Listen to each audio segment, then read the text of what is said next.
ধন্যবাদ, নমস্কার। আজকে আমাদের 5টি ওয়ার্ডে পিপড়ামথার প্রার্থীদের সমর্থনে যে নির্বাচনী সভায় উপস্থিত আমাদের এনডিসি শ্রী রবীন্দ্র দেববর্মা মহোদয় এবং আমাদের ডিস্ট্রিক্ট প্রেসিডেন্ট রমেশ দেববর্মা মহোদয়কে প্রথমেই নমস্কার জানাচ্ছি, শ্রদ্ধা জানাচ্ছি। শ্রদ্ধা জানাবো আমাদের 5 জন প্রার্থী, বিশেষ করে 11 নম্বর ওয়ার্ড এবং 12 নম্বর ওয়ার্ডের প্রার্থী দলকে আমার বিশেষ ধন্যবাদ আমি জ্ঞাপন করব। ওনাদের সমর্থনে যারা এখানে এসছেন, আমাদের পিপড়ামথাকে যারা সমর্থন করছেন, এই বাজারে যারা দাঁড়িয়ে আমাদের বক্তব্য শুনছেন, প্রত্যেককে অভিনন্দন এবং শুভেচ্ছা জানিয়ে আমি আমার কয়েকটি কথা বলব। এই আগরতলা পৌরসভা নির্বাচনী প্রচারে তিনটি নির্বাচনে প্রচারের সুযোগ আমি পেয়েছি এবং প্রতিবারই আমি দেখেছি যে নির্বাচনের একটা বিশেষ একটা কালার থাকে, রং থাকে এবং এইবার যে নির্বাচনটা হচ্ছে, এই নির্বাচন সত্যি একটা চমৎকারের নির্বাচন বলতে আমরা যা জানি, এই আগরতলা শহরের মধ্যে প্রতিটি দলের রাজনৈতিক ব্যানার, ফ্ল্যাক্স, পোস্টার, বিভিন্ন দলের প্রোগ্রাম, চারিদিকে বক্তব্য, বিভিন্ন দলের প্রার্থীরা তাদের ভোটের জন্য আবেদন করার বক্তব্যগুলো রাখেন। কিন্তু এইবার আমি দেখেছি যে বিজেপি ছাড়া অন্য কোনো দলের প্রচার সজ্জা, প্রার্থীদের বক্তব্য সেই তুলনায় অনেকটাই কম এবং শুধু একটি মাত্র দলেরই প্রচার হচ্ছে এমনটা মনে হচ্ছে। তো এই যে চমৎকার নির্বাচন, এই চমৎকার নির্বাচনের ফলাফল মানুষের উপর নির্ভর করবে। গণতন্ত্রে জনগণ আপনারাই সিদ্ধান্ত নেবেন কাকে আপনারা ভোট দেবেন।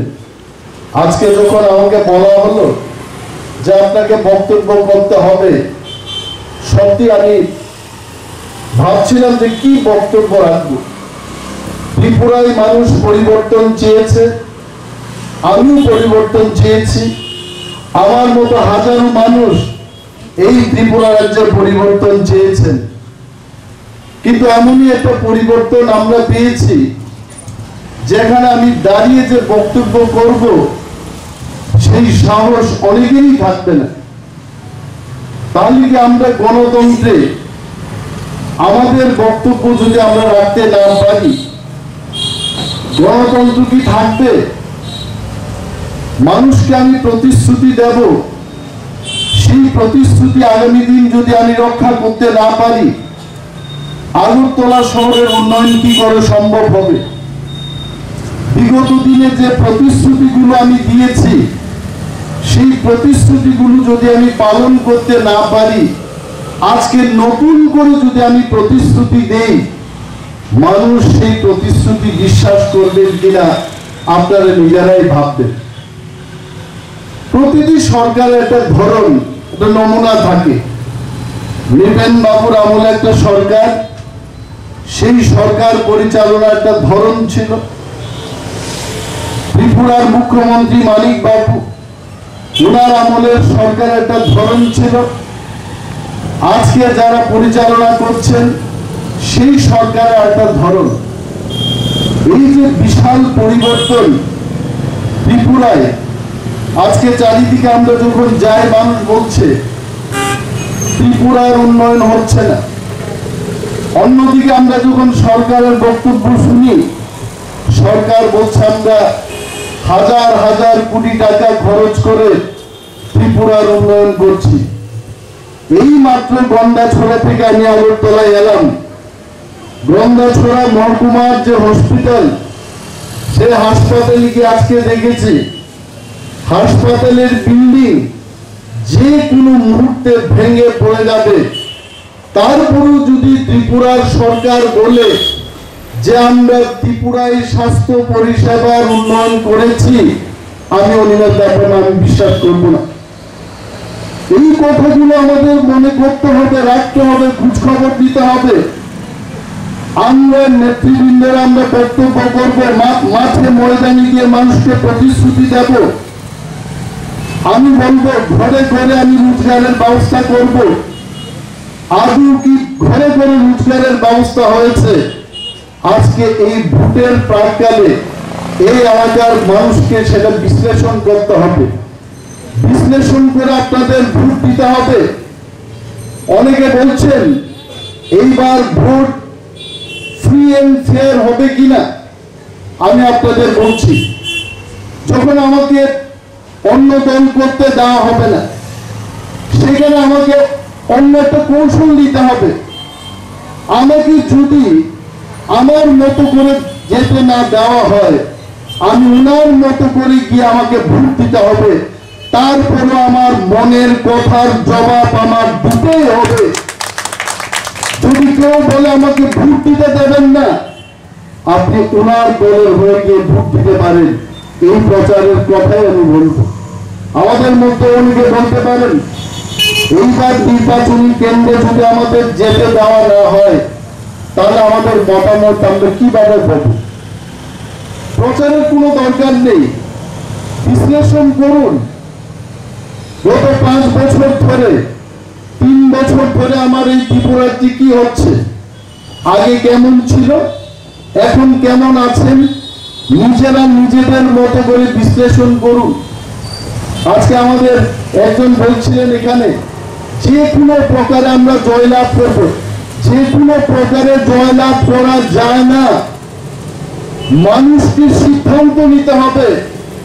ত্রিপুরায় বামপন্থীরা 25 বছর ধরে ক্ষমতায় ছিল, এবং বামপন্থীরা যেদিন ক্ষমতা ছেড়ে চলে যায় তার ঠিক 6 মাস আগে এই আস্তাবল ময়দানে ত্রিপুরার তৎকালীন মুখ্যমন্ত্রী মানিক বাবু ওনার বক্তব্যে বলছিলেন বামেরা আরো 50 বছর ধরে ত্রিপুরায় ক্ষমতায় থাকবে।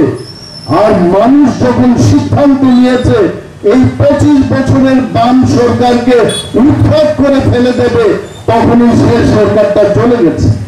এবং আমি বিশ্বাস রাখি এই প্রচার সজ্জা হাজারো ফ্ল্যাগ ভোট দেবে না, ভোট দেবে মানুষ। মানুষের ভোটেই জয় পরাজয় নির্ধারণ হবে। এবং এইবার মানুষ ত্রিপুরা রাজ্যের উন্নয়ন এবং আগরতলা শহরের উন্নয়নকে সামনে রেখে ভোট দেবে। ভুলে যাবেন না, আগরতলায় আমরাও থাকি। যারা পাহাড়ের মানুষ তারাও এসে থাকছে এখানে। কি বঞ্চনা ত্রিপুরার মধ্যে। গ্রাম পাহাড় থেকে যারা এসছেন তারা সেটা বুঝতেই পারছে। এবিসিতে আমরা ক্ষমতা দখল করেছি। আমাদের ক্ষমতা দখলের সাথে সাথে রাজ্যের সরকার টাকা দেওয়া বন্ধ করে দিয়েছে। প্রতি দপ্তরে আজকে আমাদের যতটুকু টাকা পাওয়া সেই টাকা দেওয়া হচ্ছে।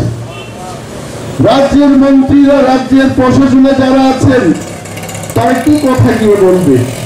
পাহাড়ের মানুষকে কি বুঝাবে?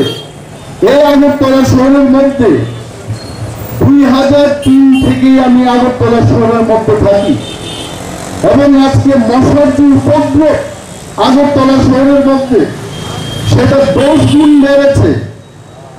যারা সরকারে আছেন, যারা সরকার পরিচালনা করছেন, কেন্দ্রে যাদের সরকার, রাজ্যের যাদের সরকার, কাজ করে দেখান মানুষকে। মানুষ কাজের উপর ভোট দেবে। আমি কত প্রচার সজ্জা ফেলে সাজাতে পেরেছি আগরতলা শহরকে, সেটা দিয়ে ভোটের বিচার করবেন না।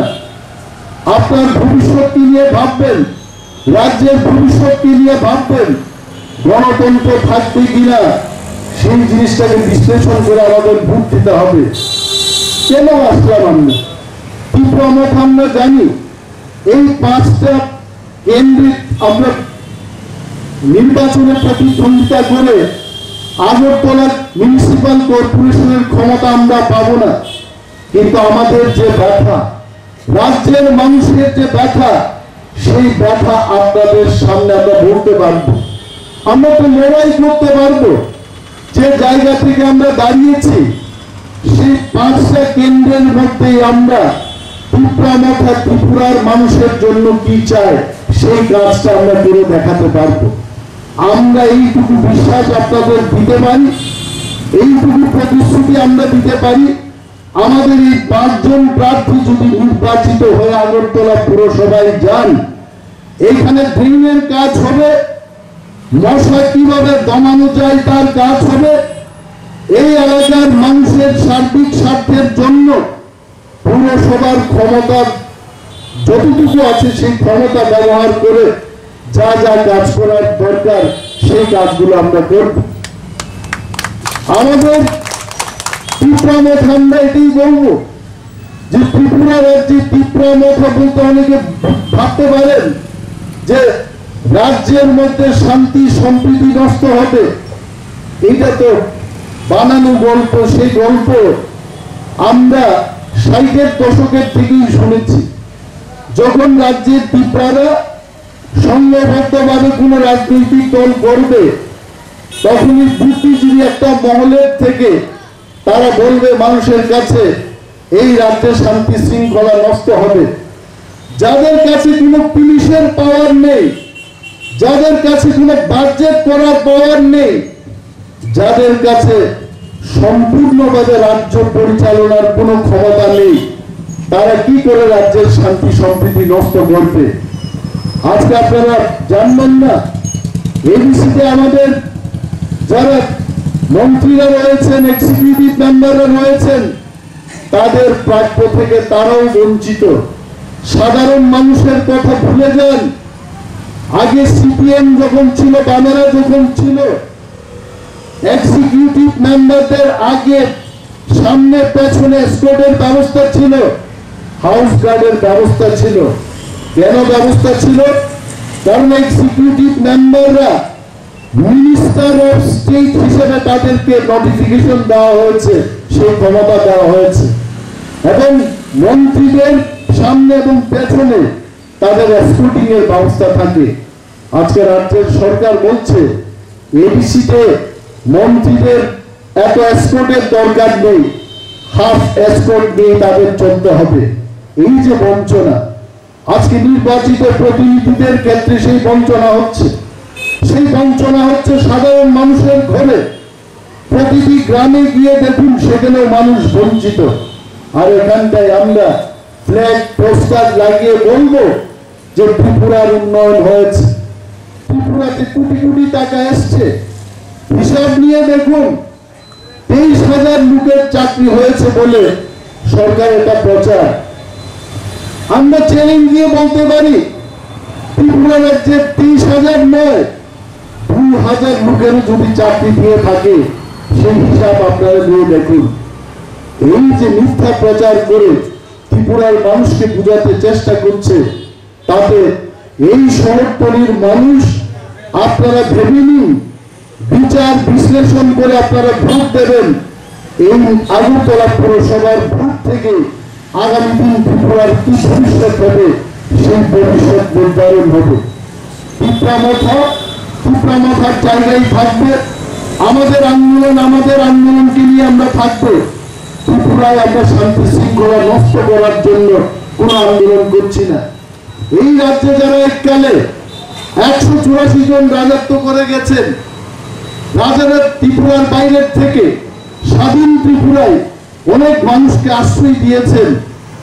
জাতি দাঙ্গার সময় নোয়াখালী থেকে ত্রিপুরার মানুষ এসেছিলেন, তাদেরকে আশ্রয় দিয়েছেন ত্রিপুরার মহারাজারা, এবং সেই বংশধরের মানুষ ত্রিপুরায় কোনদিন শান্তি শৃঙ্খলা নষ্ট করতে পারে না।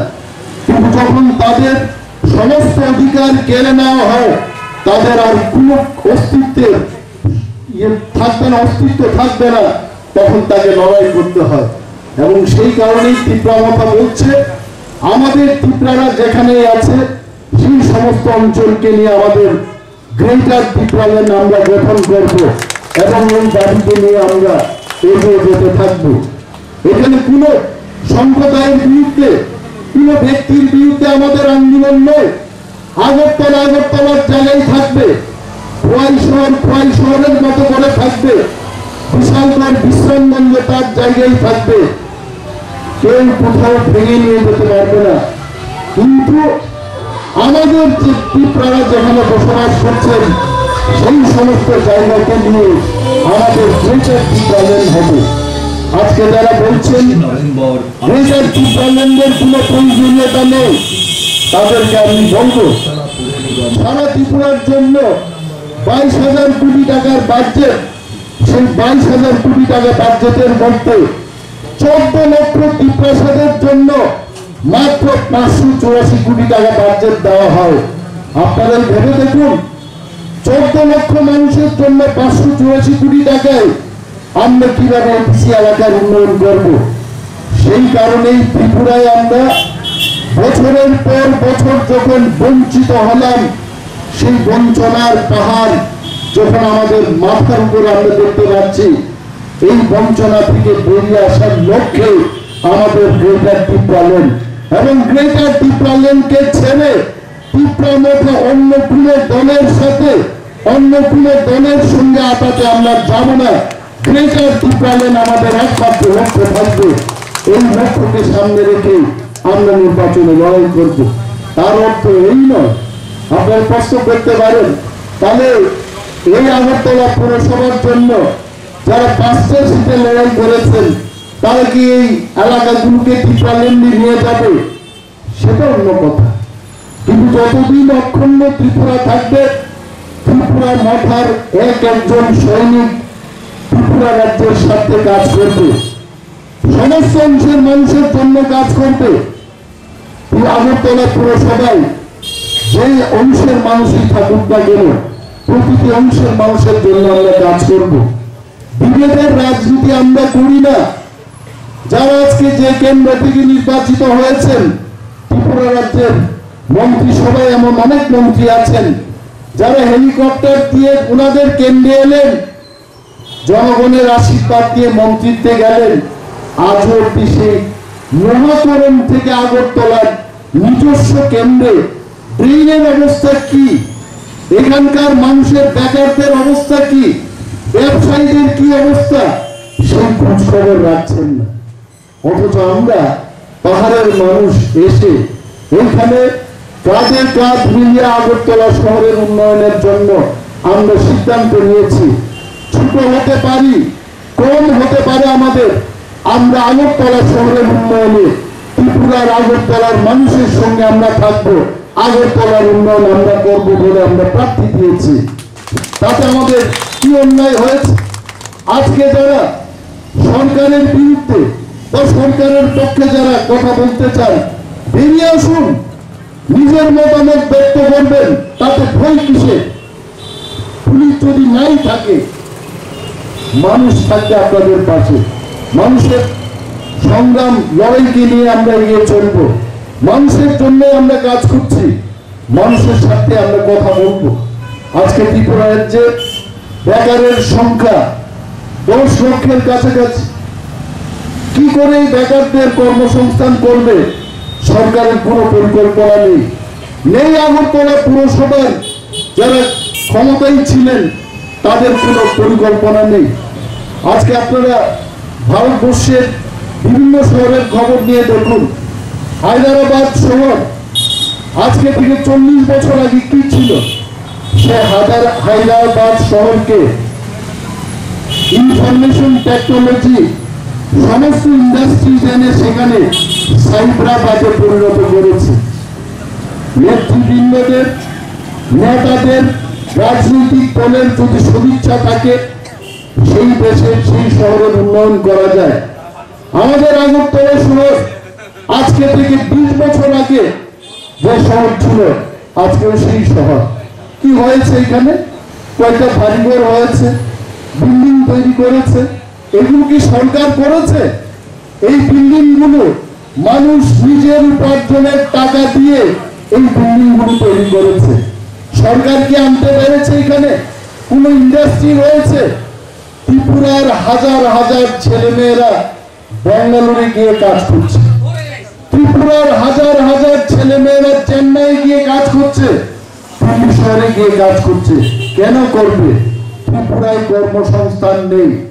ত্রিপুরা রাজ্যের সরকারের, ভারতবর্ষের প্রধানমন্ত্রী নরেন্দ্র মোদীজি স্বপ্নের এই দেশে হাজারো বেকার, তাদের একটা স্বপ্ন ছিল আমি আমার রাজ্যে কাজ পাবো।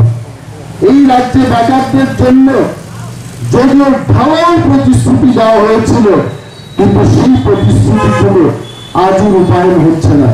সুতরাং আমাদের তীব্রমত আমরা চাই, যে কেউই সরকারে থাকুক, রাজ্যে থাকুক, দিল্লিতে থাকুক, সেই সরকারকে বেকারদের ব্যথার কথা আমাদের বলতে হবে, দাবি তুলতে হবে, আওয়াজ তুলতে হবে।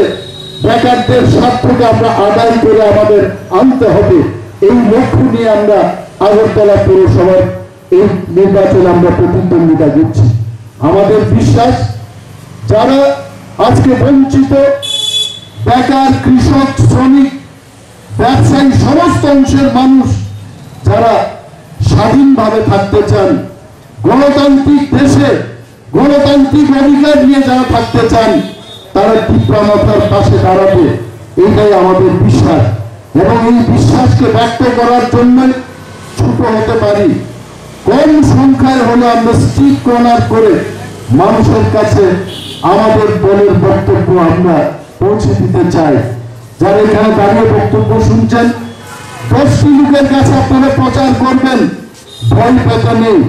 সামনে আমাদের আরো কঠিন লড়াই হবে। আমরা ইতিহাস দেখেছি, ইতিহাস যদি কেউ পড়ে থাকেন, বিশ্বের মধ্যে এমন কোন শাসক নেই আমৃত্যু সেই রাজ্য এবং সেই দেশকে শাসন করেছে। অন্যায় শাসককে ক্ষমতার আসন থেকে ছুড়ে ফেলে দেওয়া, এটা জনগণের কাজ এবং জনগণই সিদ্ধান্ত নেবে। ভয় পাওয়ার কিছু নেই। এই মেঘ থাকতেই পারে, বৃষ্টি হবে, মেঘ চলে যাবে, মানুষ আবার সূর্য দেখতে পাবে। ভয় পাওয়ার কিছু নেই। নির্ভয়ে আপনারা এগিয়ে আসুন।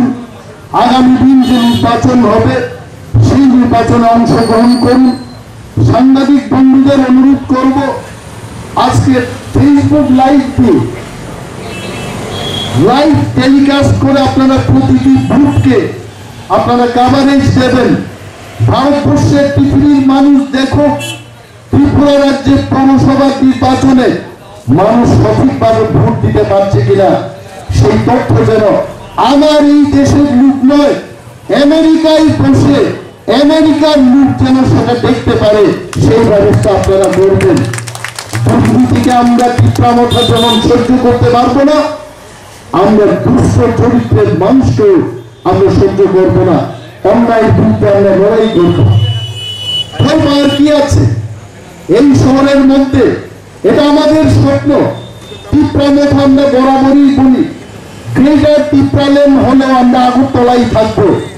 আগরতলা শহরকে আমরা উভয় রাজ্যের ক্যাপিটাল তৈরি করব। এই রাজধানীতে আমাদেরও অংশীদার থাকবে। আমরা এই আগরতলা শহরের উন্নয়নে আমরা কাজ করব। আমরা চাই আগরতলা শহর ভারতবর্ষের নয়, শুধু পৃথিবীর অন্যান্য শহরের মতো এই শহরটাকে প্ল্যান করে ডেভেলপ একটা সিটিতে তৈরি করা। এখানে আইএস অফিসাররা থাকবেন, বুদ্ধিজীবীরা থাকবেন, লয়াররা থাকবেন। আমার এই ত্রিপুরা রাজ্যের যারা বিজ্ঞ লোকেরা, বুদ্ধিমান, শিক্ষিত, সুশিক্ষিত লোক এই আগরতলা শহরের মধ্যে থাকবেন। তাদের থাকার জন্য পরিকাঠামো তৈরি করতে হবে, যান চলাচলের ব্যবস্থা তৈরি করতে হবে। আজকে আগরতলা শহরের এই অবস্থা, যেখানে লোডশেডিং হচ্ছে আমি জানি না, গত 2 মাস ধরে লোডশেডিং এর কি অবস্থা। দুর্গা মায়ের আশীর্বাদ ছাড়া আগরতলা শহরের মধ্যে এই বিদ্যুৎ পরিষেবা ভালো করেই আপনারা পাবেন না। একমাত্র ওই সময়টাতে দুর্গাপুজোর সময় 1 মাস, সেই সময় আপনারা বিদ্যুৎ বিদ্যুৎ পরিষেবা ভালো করে পাবেন।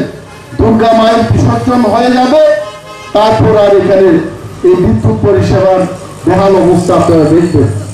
এই যে অব্যবস্থা, এই অব্যবস্থা থেকে বেরিয়ে আসার একমাত্র উপায় হলো যার যার এলাকাতে 11 নম্বর ওয়ার্ডের প্রার্থীদের মধ্যে আপনারা বিচার করবেন। এখানে আমাদের যিনি প্রার্থী, আমাদের প্রার্থীর নাম হচ্ছে শিবানী দেববর্মা। শিবানী দেববর্মার সাথে আপনারা তুলনা করবেন বিজেপির প্রার্থীকে, সিপিআইএম এর প্রার্থীকে, তৃণমূলের প্রার্থীকে।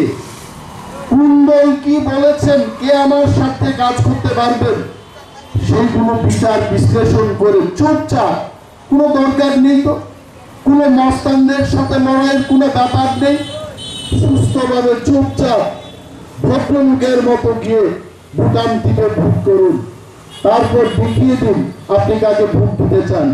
কেন আমি বলবো আমি কাকে ভোট দিয়েছি?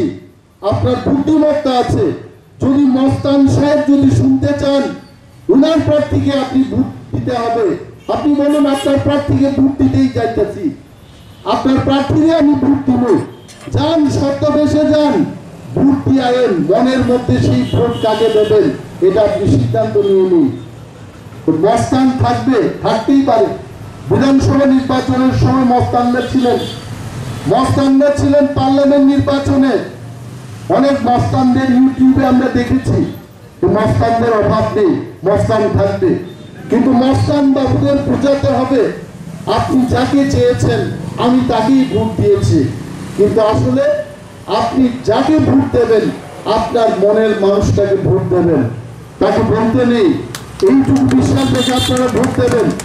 এবং আমরা বলতে পারি টিপ্রামা থেকে ভোট দিলে আপনাদের ক্ষতি হবে না। আগামী 2023 আমাদের বলছেন যে সুপারম্যান কিসার জন্য আমাকে কথা বলতে হবে।